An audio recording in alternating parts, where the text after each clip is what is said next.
नमस्कार दोस्तों, मैं राकेश वर्मा आप सभी का स्वागत करता हूं आपके अपने परिवार एशियन गुरुकुल पर। साथियों, आप सभी को ज्ञात है एसीएस के पाठक और शिक्षा मंत्री प्रोफेसर चंद्रशेखर के बीच लगातार विरोधाभास देखने को मिले हैं।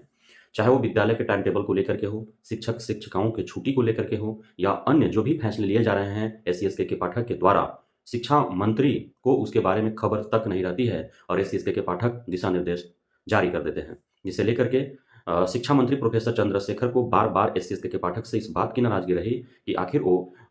मिनिस्टर ऑफ एजुकेशन के मिनिस्टर हैं और उन्हें शिक्षा मंत्रालय में, शिक्षा विभाग में हो क्या रहा है, उन्हें जानकारी तक नहीं है। जिससे आप कई बार जब वे पत्रकारों से अवगत होते रहे हैं, रिपोर्टर से अवगत होते रहे हैं, तो उस दरमियान उनका जो बयान रहा है, उससे आपको जग ज़ाहिर होगा, सबको पता होगा कि उन्हें कुछ भी मालूम नहीं होता है। वो सीधा बोलते हैं कि हमें अब तक जानकारी नहीं है, हमने जो है अपडेट नहीं लिया है, जब इसके बारे में जानकारी होगी तो फिर आपको बताएँगे कि क्या कुछ चल रहा है, क्या कुछ हो रहा है, क्या कुछ हुआ है।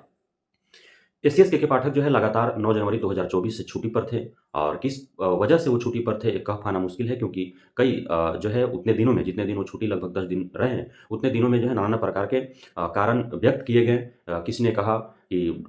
डॉक्टर अजय से जो बदतमीज़ी किए थे उसकी वजह से जब कोर्ट में केस करने की धमकी दिया उन्होंने और जब पूरा मेडिकल टीम जो है जो डॉक्टरों का जो संगठन उनके पीछे पड़ गई उस वजह से बहुत लोगों ने कहा कि बीपीएससी आयोग के बड़े-बड़े पदाधिकारी और सॉल्वर गैंग जो बीपीएससी टीआरई 1 और टीआरई 2 में एक्टिव रहे हैं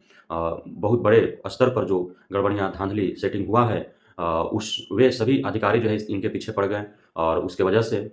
बहुत सारे लोग जो है वो नीतीश कुमार और प्रोफेसर चंद्रशेखर से विरोधाभास की वजह से तो कई कारण ऐसे बताए जा रहे थे। हालाँकि इसके पीछे का मुख्य वजह क्या है, यह जान पाना मुश्किल है। इसी बीच जो है बहुत बड़ी खबर निकल के आ रही है। बिहार सरकार ने मंत्रालय में जो है उलट-फेर किया है। प्रोफेसर चंद्रशेखर जो हैं अब शिक्षा मंत्री के रूप में नहीं रहे। हो सकता है ऐसा कि जो मुख्यमंत्री और एसीएस के पाठक के बीच जो एसीएस को लाने का जो बातें बनी हो, इसी बात पर बनी हो कि वे जो है शिक्षा मंत्री जो वर्तमान में प्रोफेसर चंद्रशेखर हैं, उनके साथ उनकी बैठ नहीं रही है, वो काम नहीं कर पाएँगे, जो है मंत्री बदलना होगा। तो हो सकता है इस बात पर ही वो आए हों और उनके आने के साथ-साथ जो है उन्होंने पदभार लिया। 19 जनवरी 2024 को उन्होंने पदभार लिया और 20 जनवरी 2024 को जो है मंत्रालय में शिक्षा मंत्री को बदल दिया गया। अब जो है शिक्षा मंत्री के रूप में कार्यरत हैं आलोक मेहता जी। आलोक मेहता जो हैं वो राज्यसभा के सदस्य हैं शायद, तो वे जो है सदस्य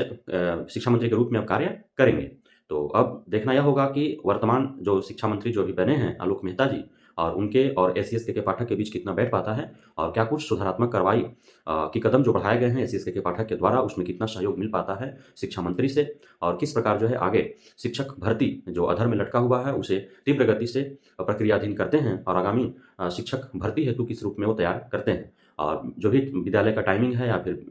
शिक्षकों की जो छुट्टियाँ हैं वो किस प्रकार से मैनेज करते हैं, ये सब देखने वाली बात होगी। तो अब आप ये जान लें कि एसीएस के रूप में के पाठक ही पदभार उन्होंने सँभाला है, लेकिन मंत्रालय में जो है चेंजिंग हुई है। शिक्षा मंत्री के रूप में प्रोफेसर चंद्रशेखर को हटा करके और आलोक मेहता जी को ला दिया गया है, तो अब बिहार के शिक्षा मंत्री के रूप में कार्यरत हैं आलोक मेहता जी। बहुत-बहुत धन्यवाद आप सभी साथियों का हमारे साथ जुड़े रहने के लिए, बने रहने के लिए, हमें इतना प्यार देने के लिए, हम पे भरोसा बनाए रखने के लिए। जय हिंद।